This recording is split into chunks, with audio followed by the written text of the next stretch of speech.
우리는 역사상 가장 중요한 시점을 지나고 있습니다. 하나님께서는 하나님의 일을 하시기 전에 사람을 준비시키셨음을 우리가 알고 있습니다. 하나님 말씀은 마지막 때에 대추수, 대부흥의 때가 있다고 분명히 예언하고 있습니다. 아멘. 하나님의 말씀이 그대로 성취될 것을 믿습니다. 예레미야 눈물은 잠자는 교회와 영혼을 깨우기 위해 노력하고 있습니다. 이 가슴 뛰는 일에 함께 하길 원하시는 분은 카카오 채널로 연락 주시기 바랍니다. 당신은 위대한 하나님의 사람입니다.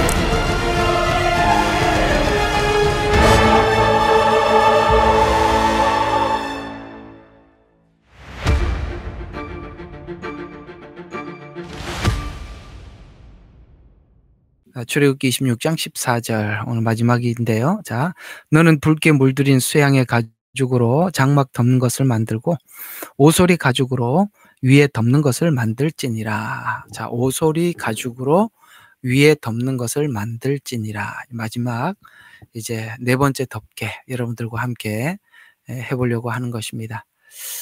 이 가죽옷의 의미가 뭐냐? 하나님께서 인간이 이제 죄지어서 이제 에덴 동산으로 추방당할 수밖에 없고 또 땅은 가시와 엉겅퀴를 내게 만들었고 인간은 이제 사람을 만나는 것이 이제 두렵게 되죠.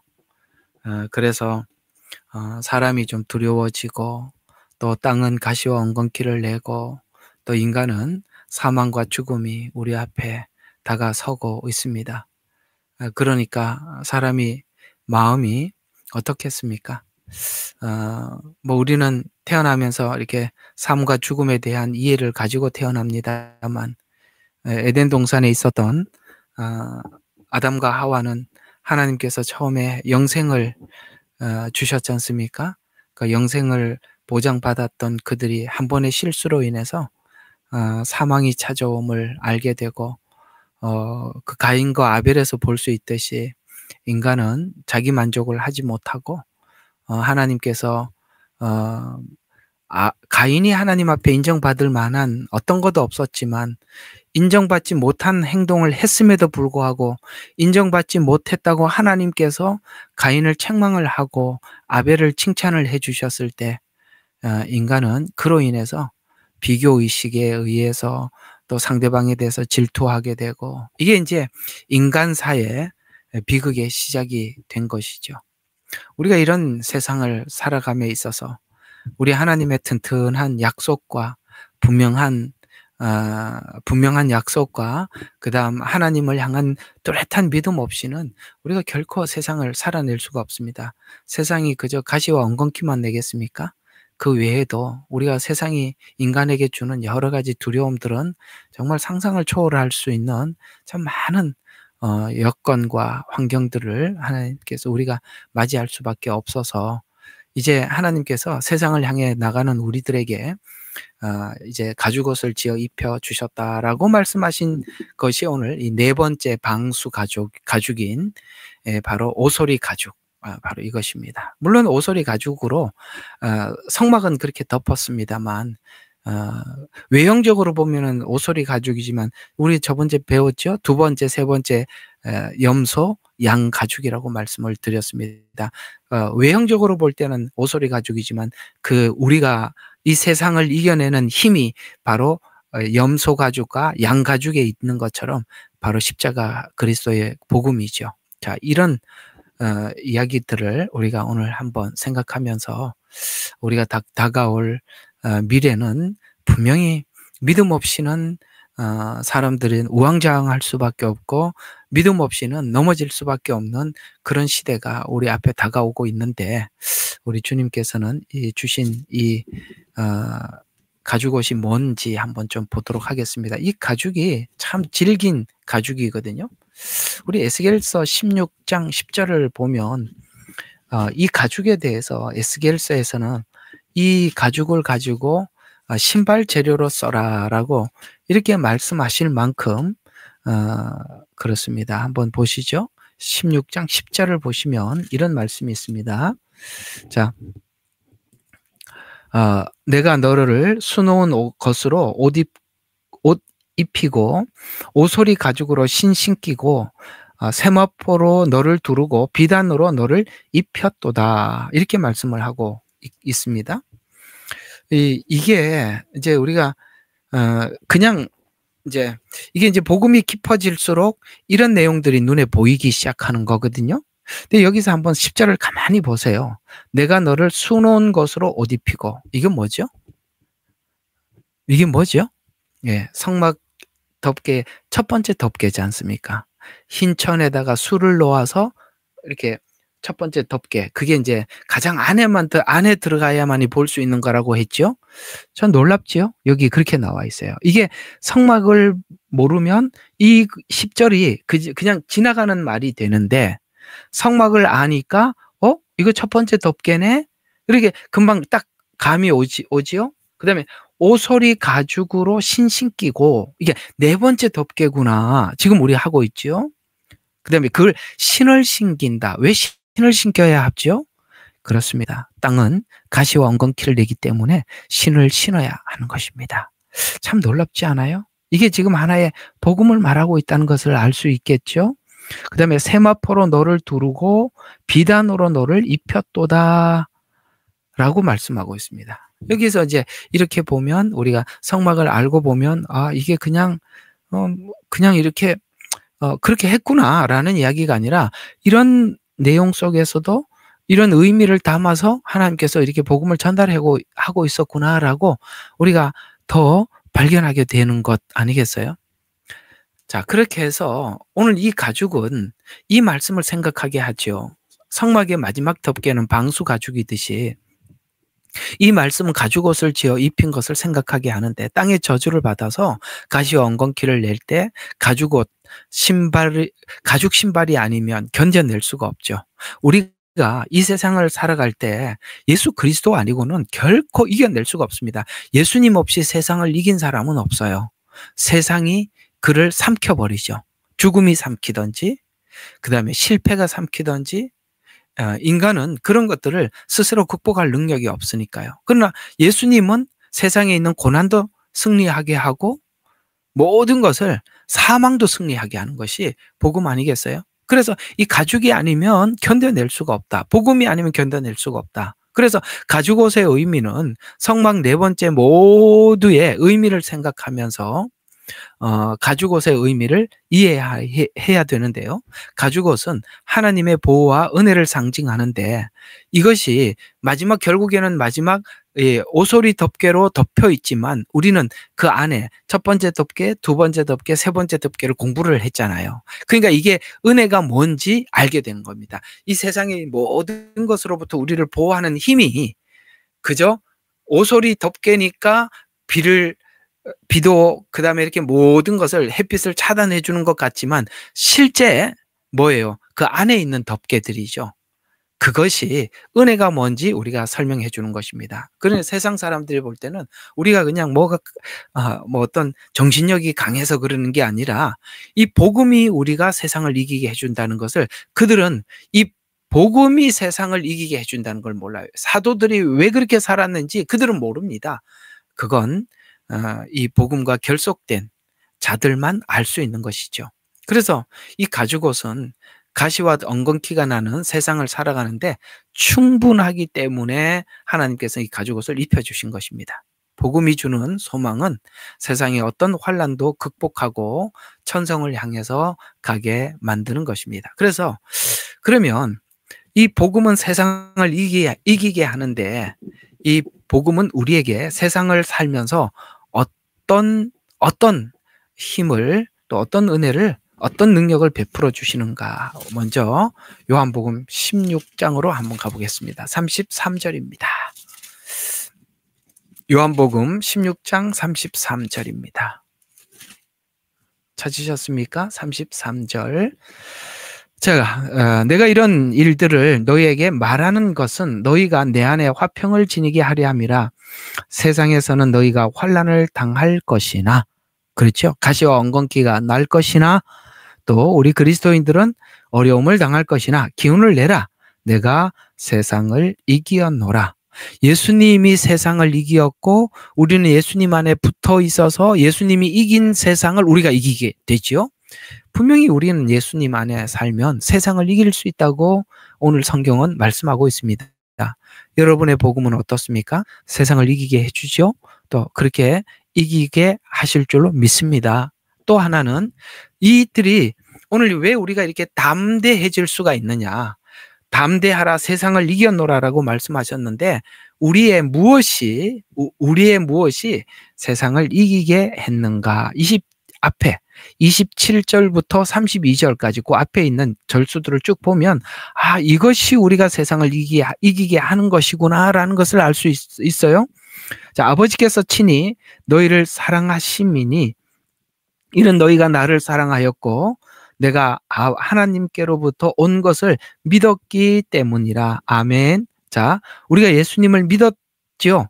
그 예수님을 믿었다는 것은 아버지를 친히 너희를 사랑하심이니 이는 너희가 나를 사랑하였고 또 내가 아버지께로 온 것을 믿었기 때문이라. 나는 아버지께로부터 나와서 세상으로 들어왔다가 다시 세상을 떠나 아버지께로 가노라. 아버지께로부터 나왔다가 세상에 와서 아버지께로 가노라. 제자들이 주께 말씀드리기를 보소서 이는 분명히 말씀하시고 비유로 말씀하시지 아니하시니 이제 우리는 주께서 모든 것을 아시며 또 아무도 주께 물어야 할 필요가 없는 줄 아나이다. 이로써 우리는 주께서 하나님께로부터 오는 것을 믿나이다. 자, 지금 뭘 믿었다고 이야기합니까? 주께서 하나님으로부터 오신 것을 믿나이다라고 하더라. 예수께서 그들에게 대답하기를 너희가 이제야 믿느냐? 보라, 너희가 각자 자기 집으로 흩어지고 나를 혼자 남겨둘 놓을 그때가 오나니 실로 이미 왔도다. 그러나 나는 혼자 있지 아니하니 이는 아버지께서 나와 함께 계심이라. 그러면서 이제 주님이 내가 세상을 이겼노라 이렇게 말씀이 들어가 있다는 말씀이시죠. 자, 이게 무슨 말입니까? 우리는 담대함이 세상을 이기게 해요. 그렇죠? 내가 기운을 내라. 내가 세상을 이겼다. 그러면서 너희가 세상을 이기기 위해서 담대해라. 화평을 가져라. 이렇게 하나님께서 우리에게 부탁을 하고 있습니다. 그러면 우리가 세상에 담대하고 믿음을 가지려면 근거가 있어야 되죠. 어떤 근거가 있어야 되죠. 그게 근거가 뭐냐면은 바로 오늘 예수님의 얘기예요. 우리가 예수님을 믿는다는 것은 아버지께로부터 왔고 세상을 지나서 아버지께로 돌아갔다는 것을 믿는다. 이렇게 말씀하고 있습니다. 이게 무슨 말입니까? 아버지께로부터 왔다는 것. 아버지께로부터 왔다는 말은 그분이 우리의 대속자요 구원자라는 것을 믿는다는 뜻입니다. 대속자요 구원자라는 사실을 믿는다는 것입니다. 왜?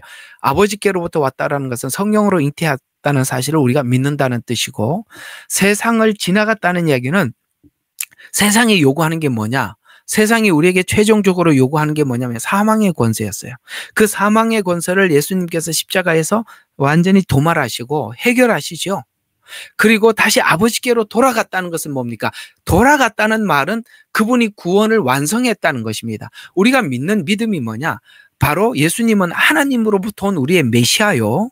세상에서 우리의 죄를 대속하신 분이고 그것을 완성하셨기 때문에 하나님이 받으셨다라는 이것이 복음의 틀이잖아요. 복음의 틀이 뭡니까? 성육신, 십자가의 죽으심, 제가 늘 말씀드리게 성육신, 십자가의 죽으심, 그 다음에 부활, 승천, 지금 승천까지죠. 아버지께로 갔다.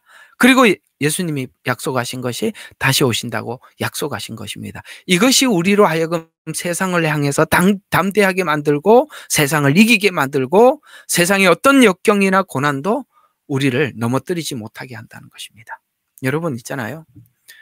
세상은 지금 우리 한국의 문제뿐이겠습니까? 앞으로 적그리스도가 통치하는 세상은 뭐 이걸 뺨을 칠 겁니다. 이거는 뭐 아무것도 아니겠죠.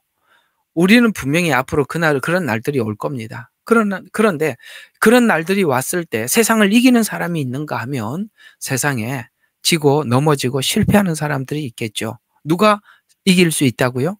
바로 예수님에 대한 복음을 가진 사람들, 재림에 대한 이야기를 아는 사람이 아니라 복음을 가진 사람이 세상을 이기는 것이에요. 지금은 우리가 이제 마지막 때가 되었다고 사람들이 자꾸 예언에 대해서 알고 싶어 하고 지금 어느 때까지 왔는지 자꾸 그런 데 관심을 가지는데 그걸 안다고 해서 그거 알면 어때? 근데 그 알아서 안 대로 우리가 아는 대로 그 시간이 온들 우리가 뭘 방어할 수가 있겠습니까? 우리가 진짜 그 시간에 진짜 방어할 수 있는 에너지와 힘은 재림을 아는 이야기가 아니라 오늘 여기 뭐예요? 복음이에요. 주님 하나님으로부터 왔고 다시 한번 이야기합니다. 예수님은 하나님으로부터 왔다. 메시아로 오셨다. 구원자로 오셨다. 세상에서 구원을 완성하시고 하나님께 올라가셨다. 그리고 다시 오신다. 여러분 이것이 우리를 이기게 하는 것입니다. 이것이 바로 가죽옷이요. 그 다음에 오늘 여기 마지막 텐트, 이 성막의 방수와 같은 세상의 어떤 것도 우리를 침범하지 못하게 만드는 에너지가 되는 것입니다. 또 이 가죽옷, 이 복음은 가죽옷, 곧 믿음은 고난을 극복하는 능력입니다. 그렇습니다. 분명히 이 복음은 고난을 극복하는 능력인 것입니다. 로마서 8장 18절을 보면 이렇게 우리에게 증언하고 있습니다. 이는 현재의 고난들이 우리에게 나타나게 될 영광에 감히 비교되지 못한다고 내가 여기기 때문이라. 이번 주일날 여러분들에게 말씀드렸던 그 내용이죠. 그렇습니다. 우리가 세상을 이긴 저게 뭡니까? 앞으로 나타날 영광과 지금 우리가 받는 고난은 도대체 둘을 이렇게 비교할 수 없을 만큼 분명한 것인데 그것이 무엇이냐면 우리가 가지고 있는 이 복음의 핵심되는 내용입니다. 요한일서 5장 4절을 보시면 이는 하나님께로부터 태어난 자는 누구든지 세상을 이기기 때문이라. 아멘. 그렇습니다. 하나님께 거듭난 사람은 세상을 이긴대요. 누구든지 세상을 이기기 때문이라. 세상을 이기는 승리는 이것이니 우리의 믿음이니라. 예수께서 하나님의 아들이심을 믿는 자 외에 세상을 이기는 자가 누구냐? 무슨 말입니까? 이 복음을 아니고는 절대 세상을 이길 수가 없다라는 것입니다. 여러분, 이 마지막 때가 어디까지 왔느냐? 그건 한 번만 관심을 가지면 돼요. 그거 깊이 연구할 거 없어요. 문제는 그 시간은 분명히 올 건데 우리가 세상을 이겨야 되지 않겠어요? 그러려면 오늘 이게 세상을 이기는 자가 누구냐? 여기 보면 이분은 물과 피로 오신 분, 곧 예수 그리스도라. 물로만이 아니라 물과 피로라. 증거하시는 이는 성령이시니 성령은 진리이기 때문이라. 이는 하늘에서 증거하시는 이가 세 분이시니 아버지와 말씀과 성령이시 세 분이라. 또 땅에도 증거하는 것도 셋이니 성령과 물과 피요. 이 셋은 하나 안에서 일치하느니라. 여러분 이거 언제 한번 있었던 사건이지 않습니까? 바로 침례 요한이 침례를 주었을 때 삼위일체 하나님이 동시에 나타나셨습니다. 하늘에서 하나님이 뭐라고 말씀하셨죠? 이는 내 사랑하는 아들이요 내 사랑하는 아들이다. 너희는 그의 말을 들을지어다. 이렇게 하나님께서 나타나셔서 말씀을 하셨어요. 그 다음에 또 성령님께서 비둘기처럼 임하셨고 예수님은 친히 침례를 받으셨습니다. 이 세 분이라고 말씀하고 있습니다. 바로 피와 불과 연기라고 말씀하고 있습니다. 그래서 바로 예수님은 우리의 구원자이며 보라 세상 죄를 지고 가는 하나님의 어린 양이로다. 피죠. 어린 양은 피를 흘리는 분입니다. 그 다음에 세상 죄를 지고 가는 어린 양이다. 그 다음에 하늘에서 하나님께서 그게 뭡니까? 물로 침례를 받을 때 뭐라 그랬습니까? 침례를 받으면서 예수님께서는 하나님의 아들이라고 증언을 했죠. 그런 것처럼 바로 예수님은 우리의 구원자다라는 것. 여러분 우리가 복음을 통해서 항상 배워야 되는 것은 뭐냐면은 바로 예수님이 우리에게 얼마나 분명하고 확고한 구원자인가라는 것을 우리가 이해하는 것입니다. 그래서 물은 거듭난 자가 받을 침례, 피는 거듭난 자가 침례의 본질은 보혈의 은혜라는 것을 아는 것. 자, 이건 나중에 여러분들과 함께 스가랴서에서 흐르는 두 가지가 있어요. 하나는 초림복음이 있어요. 초림복음은 스가랴에서 정확하게 물과 피와 성령에 대해서 증언합니다. 이게 스가랴서에서 흐르는 복음이에요. 그다음에 스가랴서에서는 또 하나 예언을 증언한 게 재림의 복음입니다. 그러니까 스가랴서는 아주 포인트만 우리에게 핵심만 우리에게 전해주는 메시지거든요. 하나는 초림 복음, 물과 성령과 피, 그 다음에 재림 복음, 바로 그 재림에 대해서 아주 상세하게 나옵니다. 이거 하면서 이게 계속 성령, 물, 피 이 부분에 대해서 여러분들과 함께 많이 나누게 될 것입니다. 자, 그래서 이 세 가지 중에 한 가지라도 잘못 알고 있으면 복음이 틀리게 되고 잘못된 믿음을 가지게 됩니다. 그러니까 성경이 이 세 가지를 찝어주는 이유가 있어요. 우리가 예수님을 믿는다는 것은 거듭나는 것을 이야기하는 겁니다. 그래서 예수님을 믿는 사람들이 성령님이 내주하는 거거든요. 그래서 믿은 증거가 성령님이 계신다는 것이죠. 그것은 뭐냐면은 그 성령님이 임한 자들이 하나님 앞에 그 신앙 고백으로 침례를 받죠. 물로 예수님께서 세상 죄를 지고 가는 어린 양이로다라고 이렇게 침례를 받죠. 피는 뭡니까? 거듭남과 침례의 본질은 보혈의 은혜라는 사실입니다. 어쨌든 이 세 가지는 이 복음의 핵심을 이야기하고 있는데 이걸 설명을 하고 설교를 하려고 해도 너무너무 이게 방대하고 많은 이야기겠죠. 사실 어디를 가도 성령에 관한 이야기, 어디를 가도 바로 이 거듭남에 대한 이야기, 그 다음에 성경 어디를 가도 보혈, 곧 복음에 대한 이야기죠.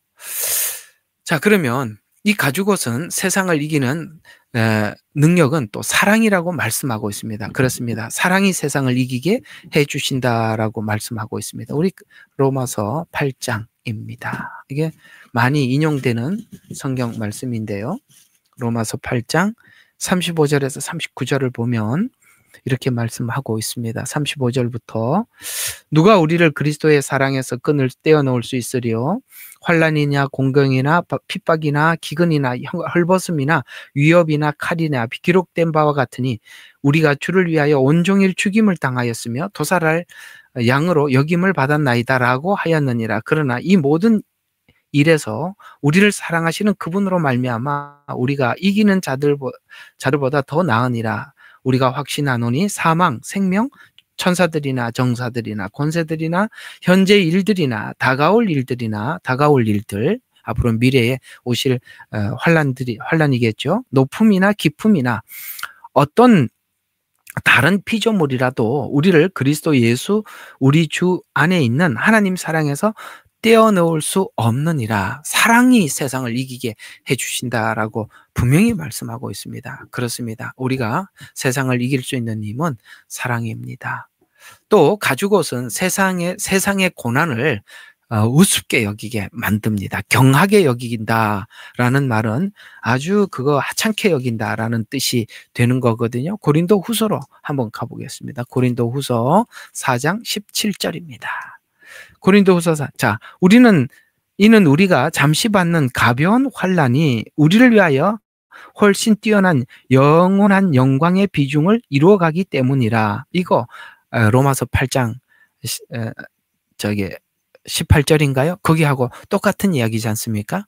그렇습니다. 우리가 이 가죽옷은 우리가 세상에서 고난을 분명히 받지만 이것을 우습게 아주 쉽게 여기는 그런 것이 되는 것입니다. 여러분, 이 복음이 실제 여러분들에게 그냥 막연히 아는 복음이 아니라 사랑으로 나타나고 때로는 그것이 고난을 이기는 능력으로 나타나고 그렇게 되기를 주 이름으로 축원합니다. 베드로전서 1장입니다. 1장 3절에서 9절입니다. 베드로전서 1장 3절에서 9절.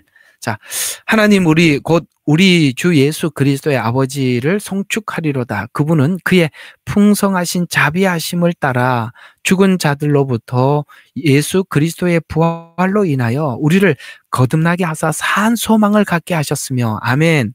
그렇습니다. 예수님 부활 때문에 우리가 믿음을 갖게 되었고 그 믿음이 거듭나게 만들었고 그래서 우리가 소망을 가지게 돼요. 소망은 구원은 미래에 완성될 거기 때문에 소망을 갖게 하시며 이렇게 표현한 거고요. 그래서 소망을 갖게 하셨으며 너희를 위하여 하늘에 썩지 않고 더럽지 않고 쇠하지 않는 유업을 간직해 두셨으니, 아멘. 우리 천국에 상급이 준비되어 있다. 이런 이야기가 됩니다. 자, 그래서 우리가 받은 구원이 뭐예요? 너희는 마지막 때 나타나려고 예비하신 구원을 얻기 위하여 믿음으로 말미암아 하나님의 능력으로 보호받고 있느니라. 믿음으로 말미암아 하나님의 능력으로 보호받고 있대요. 아멘. 감사하죠. 우리 믿음이 우리를 하나님의 능력 안에서 보호해 주고 있답니다. 그러므로 필요하다면 너희가 여러 가지 시험으로 잠시 슬퍼할 수밖에 없지만, 여러 가지 시험이라는 말은 원어로 보면은 여러 가지 색깔을 칠하다 이런 뜻인데요. 우리가 한두 가지 시험을 당하는 게 아니에요. 여러 가지 정욕에 대한 시험도 당하고 탐욕에 대한 시험도 당하고 우리의 연약한 어떤 성격에 대한 시험도 당하고 또 외부로부터 당하는 여러 가지 뭡니까? 경제적인 시험, 육체적인 시험 참 많이. 그래서 이게 여러 가지 시험을 당해서 잠시 슬퍼할 수밖에 없지만 그것을 크게 기뻐하는 것은 너희가 믿음의 시련이 불로 단련될지라도 없어져 버리는 금보다 훨씬 귀하게 되어 예수 그리스도께서 나타나실 때 존귀와 칭찬을 영광을 받게 하려면, 여기 보니까 금보다 훨씬 더 귀하여, 이게 무슨 세상에 있는 금보다 값이 비싸다라는 뜻보다는 여기 말하는 금은 믿음을 믿음답게 만든다라는 뜻입니다. 금은 우리 성막할 때 배웠죠? 믿음, 신성 이 두 가지를 알린다고 했습니다. 어디에서는 신성을 설명할 때 금이라고 표현해요. 왜 금이 믿음이고 신성이냐면은 금은 변하지 않는 속성을 가지고 있기 때문에 신성이라는 신성으로 대비돼서 상징적으로 쓰여지고 있어요. 또 믿음이 왜 금이냐? 순도 때문에 그럽니다. 여러분, 금도 여러 가지가 있죠. 14K, 18K, 그 다음에 순금, 정금 이런 게, 순금하고 정금이 같지는 않습니다. 순도가 얼마나 분명한가, 완벽한가에 따라서 정금으로 가는 겁니다. 우리는 이렇게 반지할 때 뭐 순금 이러잖아요. 순금 같은 이렇게 만지면 이렇게 누르면 이렇게 찌그러들지 않습니까? 정금은 더하단 말이야. 불순물이 완전히 빠진 상태를 가지고 정금이라는. 여기 있는 불순물은 뭘까요? 바로 우리의 죄성들입니다. 그러니까 하나님께서 연단을 하는 이유가 뭐냐면 우리의 죄성을 하나하나 연단을 통해서 자꾸 이렇게 단련시켜서 없애버리는 거예요. 근데 그것이 나중에 하나님 앞에 뭐가 된다고요? 자, 여기 보니까 불로 단련되어 없어져 버리는 훨씬 더 귀하여 예수 그리스도께서 나타나실 때, 이건 뭐죠? 예수님이 이 땅에 오실 때라는 이야기가 되는 것입니다. 그래서 예수님께서 나타나실 때 칭찬과 존귀와 영광을 받게 하기 위해서 우리 믿음을 더 정금처럼 만든대요. 그러니까 우리가 세상에 당하는 이런 모든 환난들은 하나님이 더 정확하게 하나님 자녀답게 만들려고 하는 것입니다. 그래서 우리가 보면 우리는 사실 고난을 즐거워하고 고난을 받아들이고 고난을 이렇게 기쁘게 맞이할 사람이 세상 천지에 어디 있겠습니까? 그러나 우리는 하나님께서 우리에게 사용하시는 것은 어차피 이 세상은 우리가 지나가는 세상이고 세상은 어차피 우리가 붙잡을 수가 없는 곳이에요. 이게 모든 것을 다 지나가는 이 세상 가운데 우리를 하나님께서 연단을 시켜서 더 정금 같은 믿음을 만드셔서 주님 오셨을 때 그래 네가 시험을 잘 견디고 잘 승리해서 이렇게 더욱더 죄를 비우고 더 그리스도를 닮고 이렇게 하나님 앞에 이렇게 했던 그 모든 것들을 하나님이 정말 기뻐하시고 영광 가운데 우리에게 상급을 주시기 위해서 그렇게 하신다는 것입니다. 그렇다면 우리가 무조건 어떤 불리하고 불안하고 환란이 있고 고난이 오는 상황들을 거부하고 하나님 하지 말아주세요. 고통스럽습니다. 그건 저는 원치 않습니다. 이렇게 하기보다는 하나님은 알 수 없지요. 무엇 때문에 하나님께서 우리를 이렇게 깊이 연단하시는지 우리는 다 알 수는 없지만 하나님 분명히 뜻이 있어서 그렇게 하실 것입니다. 요즘은 다들 앞으로 우리나라가 어떻게 될까? 저도 정말 걱정인데 그 걱정을 하다가도 항상 하나님을 생각해 보면 하나님 앞에 올려드리게 됩니다. 하나님, 이게 하나님께서 우리에게 이렇게 할 수밖에 없어서 이런 시간을 허락하실 수밖에 없는 하나님의 뜻이라면 그것 또한 우리가 기쁘게 받겠습니다. 왜냐하면 우리는 복음을 가지고 있고 주님이 이 땅에 다시 오실 것이고 우리는 이 상태에서 더욱더 하나님 앞에 더 연단되어야겠고 이런 것을 우리가 알고 인정하기 때문에 하나님께서 어떻게 인도하셔서 우리에게 무엇을 허락하시든지 하나님 기쁘게 그 모든 상황을 아멘으로 받겠습니다라는 이런 각오들이 우리 모두의 마음속에 깊게 이렇게 자리 잡고 있지 않습니까? 계속 한번 보시면 8절에 그렇게 이야기합니다. 너희가 그를 보지 못하였으나 사랑하며 지금도 그를 보지 못하였으나 믿고 있으며 또 말할 수 없는 영광으로 가득 찬 기쁨으로 즐거워하나니 이는 너희 믿음의 결과 곧 너희 혼들의 구원을 받음이라. 아멘. 믿음의 결과가 뭐라고요? 구원을 받은 것이라. 이렇게 우리에게 말씀하고 있습니다. 사실 불쌍한 건 우리가 아니죠. 하나님을 알지 못하는 사람들이죠. 또 그저 좋은 세상이 오면 세상이 좋아질 거라고 믿고 있는 저 잘못된 시각을 가지고 있는 참 많은 사람들이겠죠. 또 불쌍한 건 정말 이 교회라고 세워놓고 그게 복음이 뭔지 그런 것도 모르는 그런 교회겠죠. 참 저는 오늘 또 하루 종일 그런 생각이 많이 듭니다. 여러분 북한 그렇게 참 평양 대부흥이 일어났던 그 북한이 지금 이 긴 시간 닫혀 있지 않습니까? 지금 저는 참 우리 조상들이 옛날에 그 신사참배 문제는 이 보통 심각한 문제가 아니라고 생각합니다. 정말 우리가 어떻게 예수님을 믿으면서 그렇게 신사참배를 할 수가 있겠습니까? 물론 그들이 그런 죽음 앞에 두려워하는 그런 사정들은 제가 이해합니다만 그건 우리가 이해하는 차원이고 우리가 진정한 이 복음을 깊게 소유하고 있었더라면 참 그걸 할 수 했겠나라는 생각도 드는데 지금 참 두렵고 무서운 게 뭐냐면 우리가 정말 이 세상에 이 지구상에 있는 기독교에 WCC, WEA, NCCK 그다음에 이런 것들이 이 한국이 거의 본부가 되고 거의 주도하고 있다는 겁니다. 이거는 전 세계의 배도를 주도하고 있는 사건들이에요. 정말 이게 걱정이 됩니다. 하나님의 진노가 그냥 지나가지 않을 것 같아요. 우리 옛날에 신사참배 문제가 얼마나 심각한 문제였습니까? 그로 인해서 우리가 얼마나 고통을 받았습니까? 이와 마찬가지로 여러분 이거는 배교의 사상인데 너무나도 많은 큰 교회들이 거의 다 동참하고 있다는 것입니다. 이제 우리 WEA 몇 년도입니까? 그것도 지금 한다고 지금 준비하고 앉아 있지 않습니까? 뻔히 배교라는 걸 다 알면서 참 걱정이 돼요. 이게 말릴 수 없게 막 일이 이렇게 우리가 도대체 이걸 막을 길이 없을 만큼 그냥 완전히 그냥 난 참 이런 세상 정말 내 중국에서나 봤었지 여기 와서 우리나라가 이렇게 될 줄 꿈에도 몰랐는데 오늘도 보니까 그 죄들 그냥 2심에 가면 다 무죄로 풀려나고 이쪽에 아마 우파 쪽에 있는 사람들은 그 서부 법원에 잠깐 들어가서 그거 했다고 아직도 갇혀가지고 말이에요. 꼼짝도 못하고 말이죠. 여러분 사회주의 국가나 공산주의 국가 똑같습니다. 똑같아요. 그래도 우리가 똑같이 가고 있는 겁니다.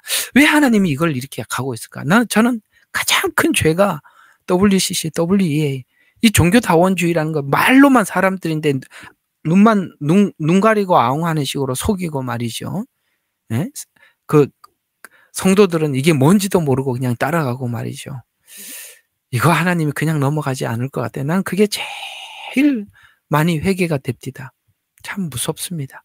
어쨌든 우리 그렇더라고요. 자, 또 우리가 이 복음을 통해서 우리가 알게 된 것이 뭐냐? 바로 빌립보서 3장 20절에 있는 말씀처럼 바로 우리가 시민권이 하늘에 있다는 겁니다. 자, 한번 봅시다. 3장 20절.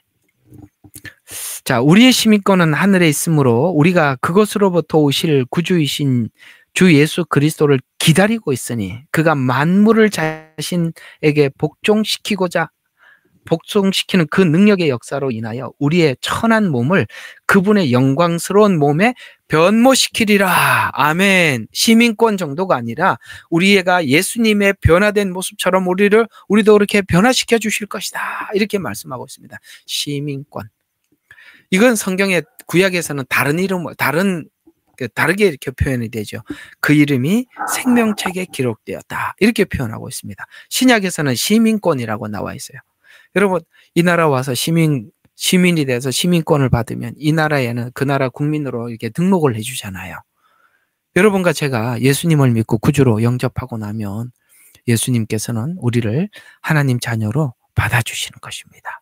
이와 같이 우리는 이 복음을 통해서 분명히 알고 있는 한 가지가 뭐냐? 나 하나님의 자녀다. 네, 나는 하나님의 시민이다. 우리는 그냥 이 땅에는 그냥 잠시 지나가는 나그네에 불과한 거예요. 그냥 이름 잠깐 올렸다가 죽으면 지워버리죠. 이 땅에는 여러분들이 죽고 나면 이게 이름 지우고 없잖아요. 그러나 그 나라의 이름은 영원히 남아있단 말이에요. 이름만 남아있는 게 아니라 여러분들이 그 나라에 예수님이 오늘 21절 보세요. 뭐라고 말씀하셔요? 우리는 우리의 천한 몸을 그분의 영광스러운 몸같이 변모시키리라. 아멘.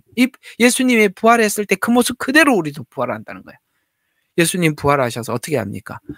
이렇게 문을 잠궈놨는데 쑥 들어오셨죠. 이게 뭐죠? 장애물이 없다는 것이죠. 시공간을 초월한 공간 개념이 없는 거예요. 예수님의 부활체는 또 뭔 개념이 없냐? 시간의 개념이 없어요.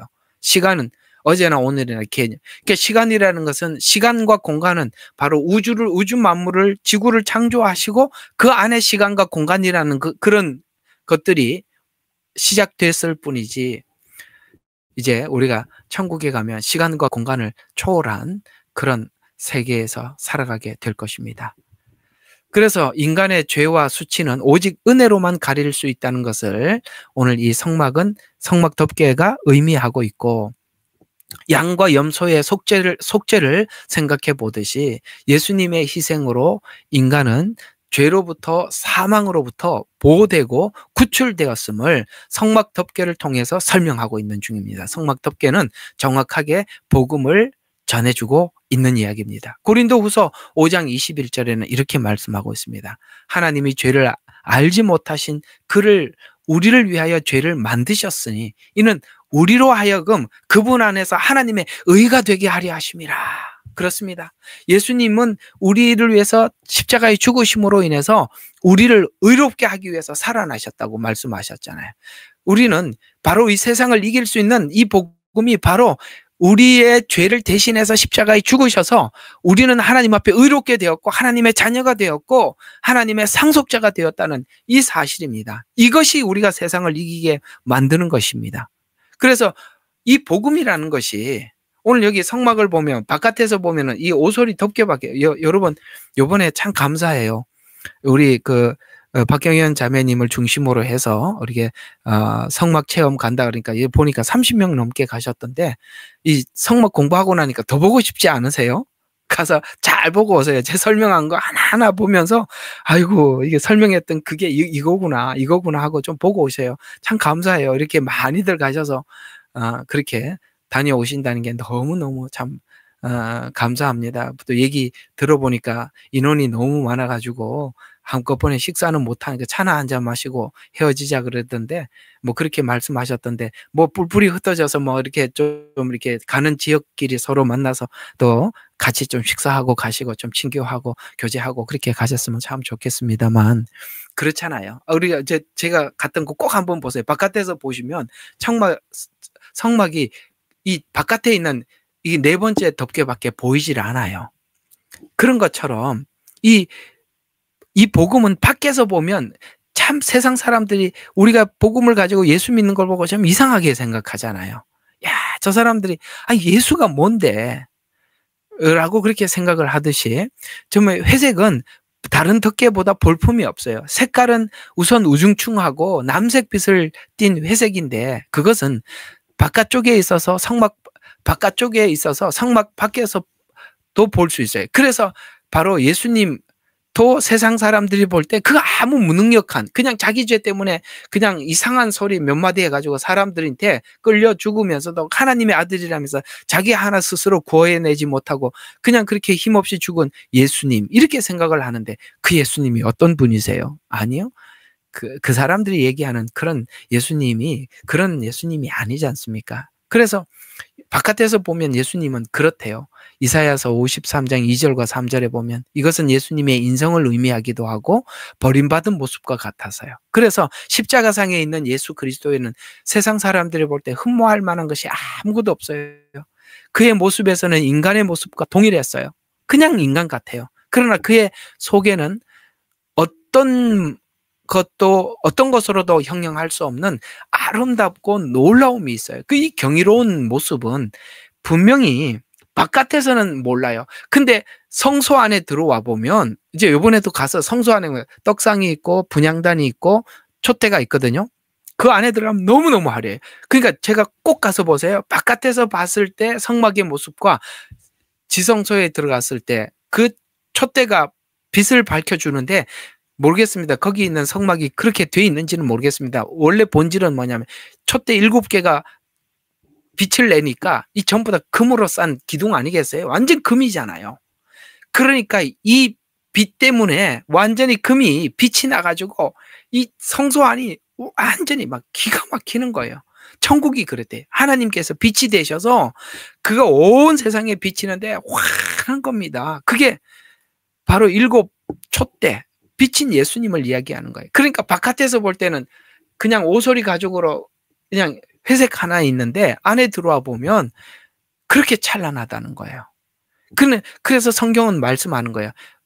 은혜를 받은 사람만 아는 거예요. 받지 못한 사람들은 아무리 은혜를 말을 해도 이해를 할 수가 없다는 것입니다. 이 경이로움, 그건 안에 들어온 사람만이 볼 수 있는 것입니다. 그래서 이 염소 덮개가 의미하는 이제 이 성막 덮개가 의미하는 것들. 그러니까 지금 덮개를 쭉 설명을 여러분들에게 말씀을 드렸는데 이 덮개가 의미하는 게 뭐냐면 자, 첫 번째로는 안과 밖의 극명한 대조입니다. 그렇죠. 아까 말씀드렸죠. 밖에서는 이거 저게 오소리 덮개밖에 안 보이죠. 그러나 안쪽은 어떻습니까? 영광과 아름다움과 천사의 무늬. 흰색에다가 무늬를 놓고 그다음에 금으로 둘러싸여 있죠. 그래서 그런 색상의 조화.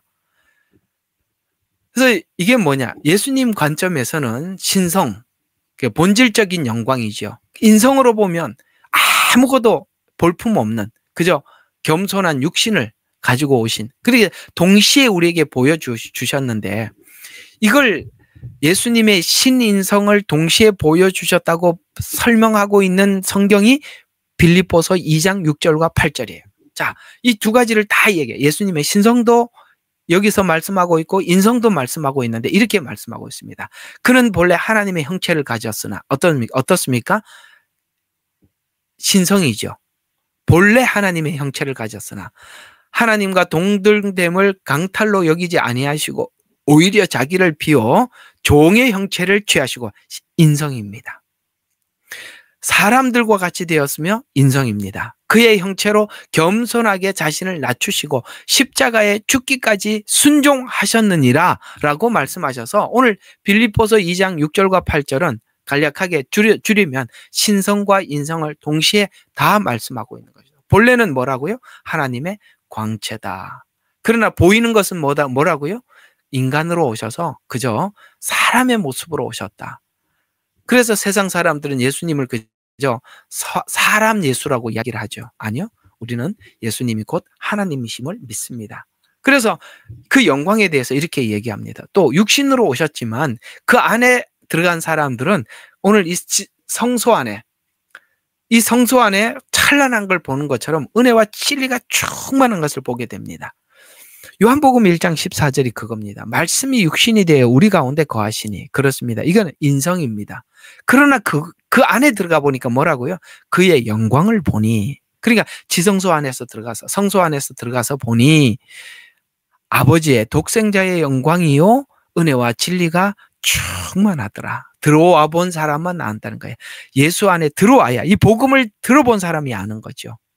그러면 이 두 가지 모두 이렇게 정리가 되는 것입니다. 로마서 8장 3절에 있는 말씀대로 한다면 율법이 육신으로 말미암아 약한 것을 이룰 수 없던 것을 하나님이 자기 아들의 죄 있는 육신의 모양으로 보내사 죄를 정죄하심으로 이루셨느니라 라고 말씀하고 있습니다.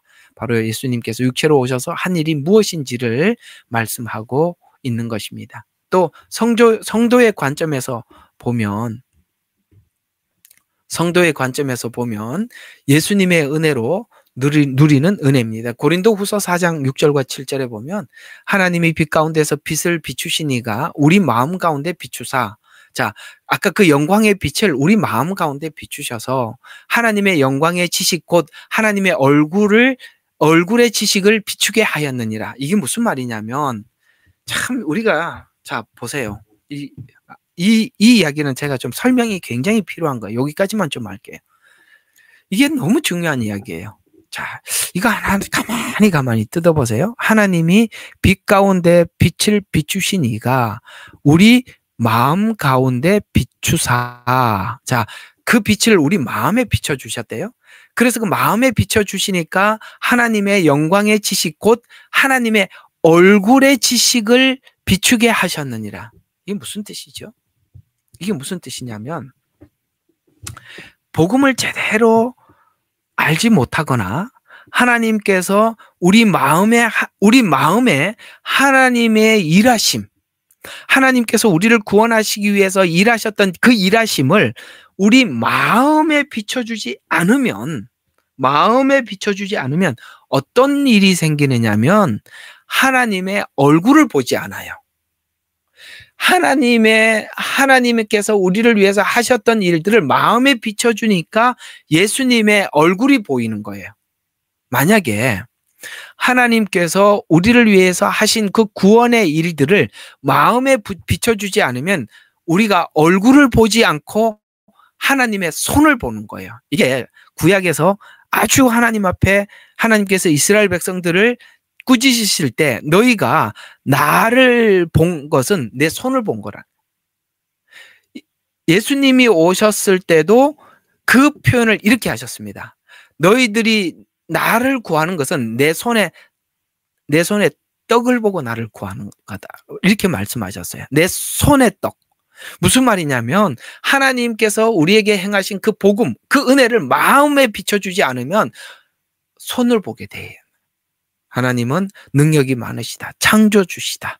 하나님은 우리에게 기도하면 주신다. 이렇게 하나님의 손을 보아서 하나님 손에 떡이 보이니까 그걸 보고 하나님 앞에 구한다. 이런 말씀을 하고 있는 거예요.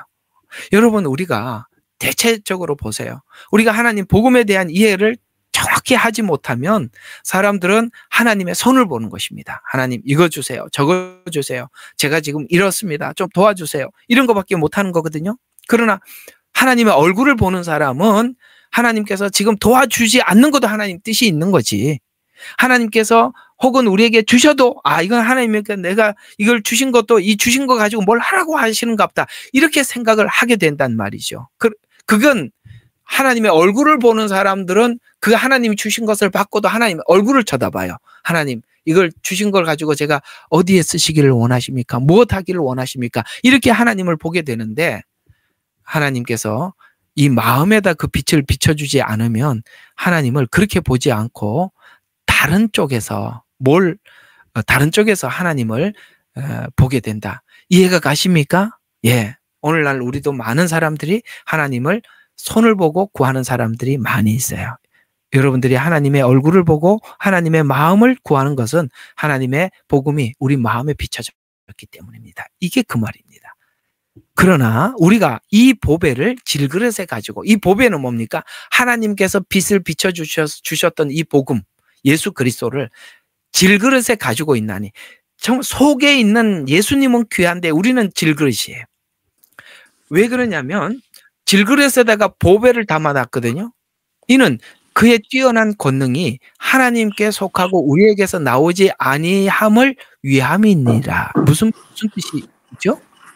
그렇습니다. 예수님께서 우리에게 주셨던 이 복음이 하나님께서 세상 사람들에게 여러분들을 자꾸 자랑하고 싶은 거예요. 그래서 어떻게 자랑하느냐 하면 세상 사람들보다도 훨씬 힘든 고난을 주시는 거예요. 근데 세상 사람들이 고난을 당하면 넘어지고, 그 다음에 좌절하고, 뭐 어떤 사람들은 뭐 극단적인 선택을 하고 막 그런단 말이죠. 그런데 하나님의 사람들에게는 똑같은 세상 사람들과 같은 고난을 주는데도 그들이 넘어지지 않아. 그래서 하나님이 자꾸 고난을 줘. 세상 사람들보다 더 큰 고난을 줘서 자꾸 그걸 깨트렸는데 이상하게 둘이 자꾸 비교되게 만드는 거예요. 세상 사람들은 절망하고 넘어지는데 우리는 안 넘어져. 그래서 하나님이 왜 안 넘어지지? 하고 우리에게 물어보러 오게 하시는 거죠. 물어보면 우리가 뭐라고 대답하겠습니까? 내가 정신력이, 그게 그걸 보고 뭐라고 그러더라? 요즘 사람들이 뭐라고 그랬는데, 하여튼 뭐 정신력이 좋아서 그런데 정신이 뭐라고 그랬는데 하여튼 잊어버렸네. 요즘은 나이가 들어서 그런지.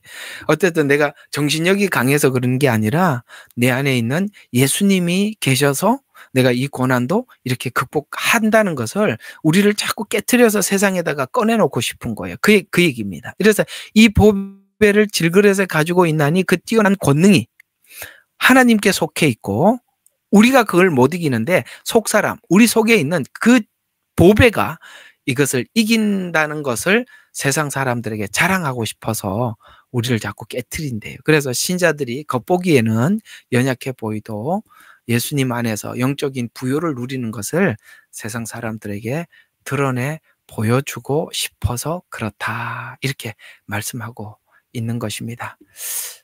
이제 거의 끝났어요. 끝났으니까 이제 성막이 끝났다는 게 아니라 덮개가 이제 끝났는데 다음 주에 조금 더 하고 이제 여러분 다음 주에는 이제 세계의 문에 대해서 이제 하고 그 다음에 성소로 또 들어가고 이렇게 쭉 들어가 보도록 하겠습니다. 자, 오늘은 사실 이제 이 덮개에 대해서 거의 다 마친 건데요.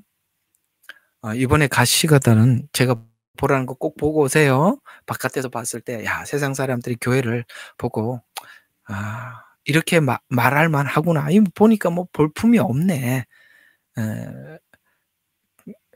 그것도 이제 한번 보시고, 또 성소 안에 들어오셔서 그 안에 있는 그 아름답고 화려한 모습을 보고, 이거 은혜는 받은 사람만이 알 수 있는 거구나라는 것을 한번 보시기 바랍니다. 그렇게 보이는 게 첫째와 네 번째 덮개라고 했죠. 근데 그 힘이 어디서 나온다고요? 두 번째, 세 번째 덮개. 두 번째, 세 번째 덮개는 뭐라고 했죠? 염소, 양. 그건 다 속죄, 석권제물에 들어가는 그 뭡니까? 제물들이라라고 여러분들에게 말씀을 드린 적이 있습니다. 예, 오늘은 여기까지 하도록 하겠습니다. 기도하고 마치겠습니다. 사랑의 하나님 아버지, 감사하고 또 감사합니다. 오늘 이 저녁에는 우리가 세상을 이길 수 있는 힘은 우리의 믿음이라고 말씀하셨는데 그 믿음은 바로 예수 그리스도의 속죄를 믿는 믿음입니다. 예수님은 하나님으로서 이 땅에 오셔서 세상 가운데 우리 죄를 속죄하시고 하나님 우편 보좌에 올라가셨다가 주님께서 이제 우리를 구원하시고 또 그 약속을 이루시기 위해서 다시 오신다고 말씀하셨습니다. 이것이 바로 우리가 세상을 이길 수 있는 힘이라고 말씀하셨으니 주님, 저희들 가운데 함께하여 주셔서 이 복음이 아버지 하나님 세상을 이기고도 남을 수 있는 넉넉한 은혜 가운데 우리를 지켜 인도하여 주시옵소서.